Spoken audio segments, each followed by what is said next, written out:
ইউনূসের পদত্যাগ, এই সরকারের ইউনূস সরকারের পদত্যাগ এবং একটি দল নিরপেক্ষ একটি তত্ত্বাবধায়ক সরকার যার অধীনে শতভাগ নিরপেক্ষ নির্বাচন অনুষ্ঠিত হবে, সেই সরকারটি হবে নির্বাচনকালীন সরকার, শুধুমাত্র তার অধীনেই নির্বাচন হবে। বাংলাদেশের বর্তমান প্রসঙ্গে আসি। আপনি জানেন নির্বাচন নিয়ে অনেক কথাবার্তা হচ্ছে।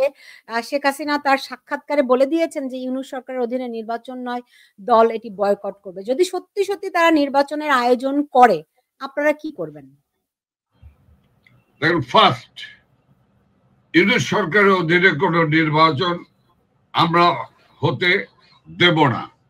সেই জায়গাটিতেই আমরা দাঁড়িয়ে আছি, আমরা অনর। ডক্টর ইউনূসের নেতৃত্বে তার অধীনে এই অবৈধ সরকারের অধীনে কোনো নির্বাচন হতে পারে না। এ ব্যাপারে মাননীয় নেত্রী প্রধানমন্ত্রী শেখ হাসিনা পরিষ্কার বলেছেন যে আমি তত্ত্বাবধায়ক সরকারের বিরুদ্ধে ছিলাম, এটি সর্বোচ্চ আদালত পাশ করেছে, কিন্তু গণতন্ত্রের স্বার্থে, ভোটাধিকারের স্বার্থে একটি নির্দলীয় নিরপেক্ষ নির্বাচনের স্বার্থে আমি চাই যে ইউনূসের পদত্যাগ, এই সরকারের ইউনূস সরকারের পদত্যাগ এবং একটি দল নিরপেক্ষ একটি তত্ত্বাবধায়ক সরকার যার অধীনে শতভাগ নিরপেক্ষ নির্বাচন অনুষ্ঠিত হবে, সেই সরকারটি হবে নির্বাচনকালীন সরকার, শুধুমাত্র তার অধীনেই নির্বাচন হবে। এই নির্বাচন যদি গায়ের জোরে এই নির্বাচন করতে চায়, শক্তি প্রদর্শন করে, তাহলে সেই নির্বাচনে বাংলাদেশ আওয়ামী লীগের 67% 67% আওয়ামী লীগের সমর্থক ভোটার রয়েছে। সেই ভোটাররা ভোট কেন্দ্রে যাবেন না, একথাই দ্ব্যর্থহীন ভাবে আমাদের প্রাণপ্রিয় নেত্রী প্রধানমন্ত্রী শেখ হাসিনা বলেছেন। এবং সেই নির্বাচন আন্তর্জাতিকভাবে গ্রহণযোগ্য হবে না। আওয়ামী লীগকে no Hasina, no Sheikh Hasina, no election, no Awami League, no election, no vote. তো আপনারা ধরেন আপনারা নাই, দলের কর্মীরা আছে, তারা 2-4টা ঝটিকা মিছিল করছে। যদি আমরা নেতা কর্মীদের সঙ্গে সারা দিন রাত আমরা আছি। জি, যদি নির্বাচন তারা আয়োজন করেই, আপনি জানেন যে গণভোট নিয়ে কথা হচ্ছে, হয়তো প্রধান উপদেষ্টা 2-1 দিনের মধ্যেই আপনার জুলাই সনদ ঘোষণা দিয়ে দেবেন। সেই ক্ষেত্রে রাষ্ট্রপতির পদ অমিট হয়ে যাবে, এমনটি সংবিধান বিশেষজ্ঞরা বলছেন। এরকম একটা ক্রাইসিসে আপনাদের দিক নির্দেশনাটা কি? আপনাদের পরিকল্পনাটা কি? এটি আমি বারবার করে ঘুরিয়ে ফিরে নানানভাবে বলছি। কি করতে যাচ্ছে ইউনূস সরকার, এবং মানুষেরই বা কি করা উচিত? শুধুমাত্র আওয়ামী লীগের ব্যাপার তো নয়, পুরো বাংলাদেশেরই একটা অস্তিত্বের সংকট এখন।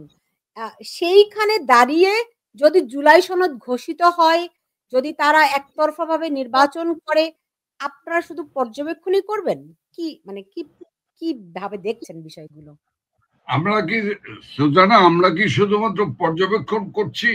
নো। আপনি পৃথিবীর দিকে তাকিয়ে দেখেন, বিশ্ব রাজনীতিতে এভাবে কোন দলের ষড়যন্ত্রের কাছে পরাজিত হবার পর এত তাড়াতাড়ি, এত অল্প সময়ের মধ্যে কোন রাজনৈতিক দল আবার ঘুরে দাঁড়িয়েছে, এই দৃষ্টান্ত কিন্তু খুব কম, ভেরি মাইক্রোস্কোপিক। কাজেই শেখ হাসিনার নেতৃত্বে এই দল ঘুরে দাঁড়িয়েছে, জনগণ ঘুরে দাঁড়িয়েছে। সেই জনগণকে সাথে নিয়ে আমাদের একটি গণতান্ত্রিক দল হিসেবে, 75 বছরের প্রাচীনতম রাজনৈতিক দল হিসেবে আমাদের অনেক কিছু করার আছে। সে কাজগুলি আমরা করব এবং করব। জি। জুলাই সনদ নিয়ে আপনি জানেন যে বিএনপি এরই মধ্যে প্রতারণার অভিযোগ তুলেছে। আপনাদের অবস্থানটি কি? দেখেন, আমি জানি না বিএনপি কি নিয়ে প্রতারণা বলছেন, জুলাই সনদ নিয়ে তাদের কোনো দ্বিধাদ্বন্দ্ব আছে না, কোনো বিষয় নিয়ে রাগ গোসা বা bargaining, political bargaining, I don't know. কিন্তু বিষয়টি হলো, হোয়াট ইজ জুলাই সনদ? রক্তের আখরে লেখা আমার সংবিধান, ৭২-এর সংবিধান। সেই সংবিধানের বাইরে আর কোনো সনদ হতে পারে না। একটি আন্দোলনকেই যদি আমি স্বীকার করে নেই, সেই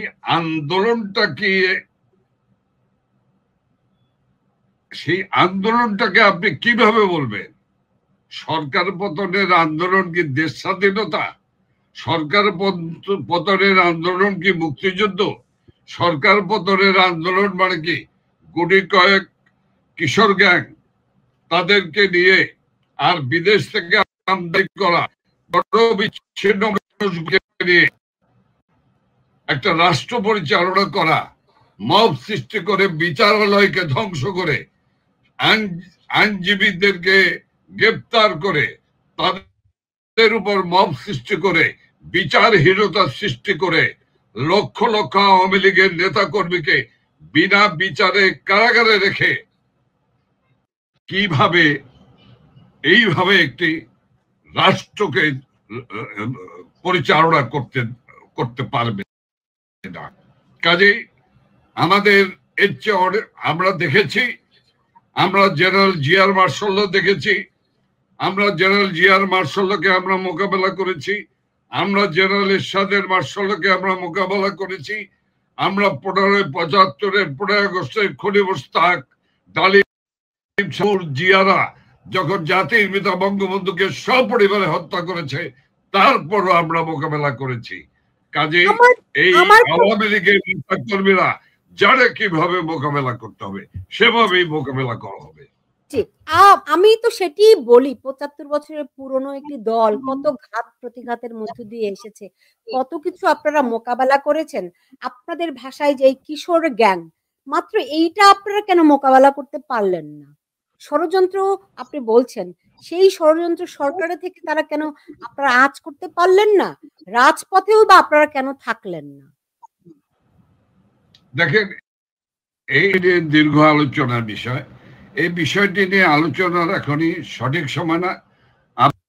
আপনি আমার জন্য অপেক্ষা করেন, আমরা তখন এই বিষয় নিয়ে খোলা মনে আমরা কথা বলবো।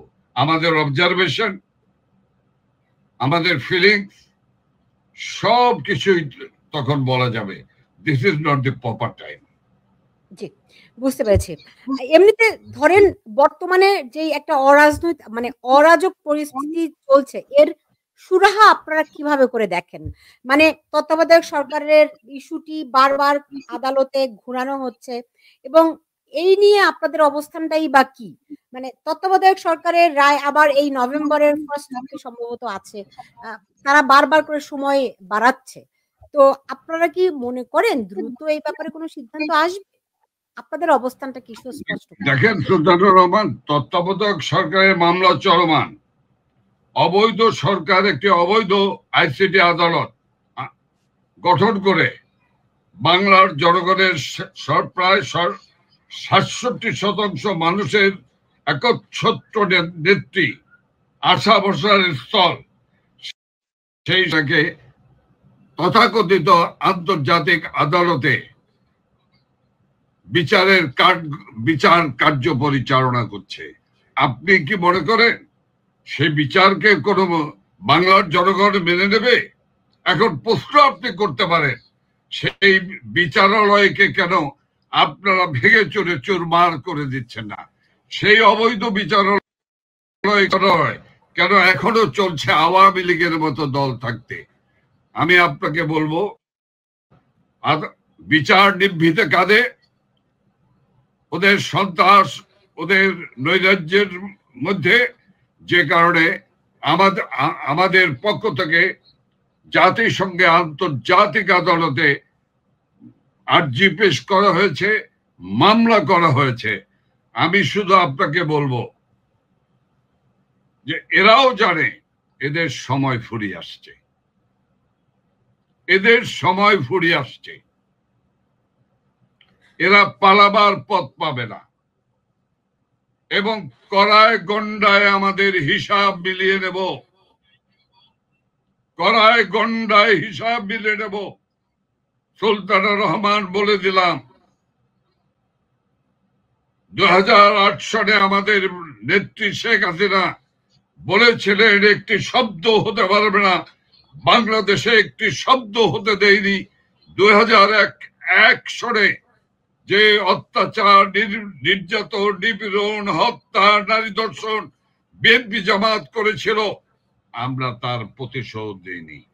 আমাদের সময় কোনো শিক্ষা প্রতিষ্ঠান আগুনে ভস্মীভূত হয়নি, আমাদের সময় কোনো বিএনপি জামাতের বাড়িঘর আগুনে আগুনে আগুনে জ্বলেনি, আমাদের সময় বিএনপি জামাতের কোন ব্যবসা প্রতিষ্ঠানে আগুন জ্বলেনি, আমাদের সময় এইভাবে পৈশাচিক ভাবে কোন বিএনপি জামাতের কোন নেতা কর্মীকে হত্যা করা হয় নাই। ঐতিহাসিক 32 নম্বর বাঙালির অনুভূতি, বাঙালির হৃদয়, সেই 32 নম্বরকে যারা পুড়িয়ে প্রথম পুড়িয়েছে, তারপরে যারা বুলডোজার চালিয়েছে, তাদের অপেক্ষা করতে হবে। বাঙালির হৃদয়ের উপরে আঘাত যারা করেছে, সে আঘাতের প্রত্যুত্তর দেওয়ার জন্য তাদের অবশ্যই অপেক্ষা করতে হবে। সেদিন বেশি দূরে নয়।